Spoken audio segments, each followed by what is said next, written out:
Guest. Criminal defense attorney B.J. Bernstein joins me now with more. Welcome.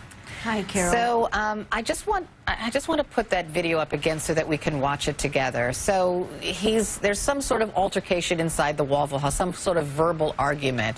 Police are called, and then this police officer takes this young man down. He's 22 years old. The young man said that he fought back because he felt the officer was choking him. What can you make of this by just looking at this viral video? From what you're looking at, and also I'm going to add what the police chief has even said in reports, is that the officer did not, he jumped too quickly into placing him into a chokehold and throwing him to the ground. You know, there's steps in between where use of force is appropriate for a police officer to use. And this is not appropriate for what the call was, what the situation was. Police deal with people who are talking a lot or agitated because the police are there, and they are trained to be able to de-escalate it without violence first. And that's not what we're seeing in this tape.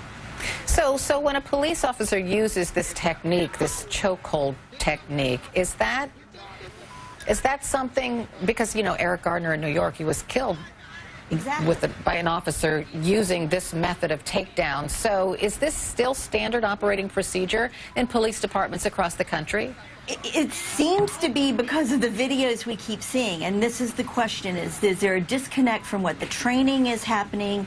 The Warsaw Police Department, where this happened in Warsaw, North Carolina, they haven't made a final report yet, but obviously the chief has already said this isn't how they're trained. So the difference from how you're trained to handle a situation and then how you're handling out on the streets and going into using a chokehold in this kind of situation, or as you mentioned, Eric Garner, it's unacceptable, and there has to be the community has to feel safe that law enforcement is not going to jump to this type of use of force in executing an arrest.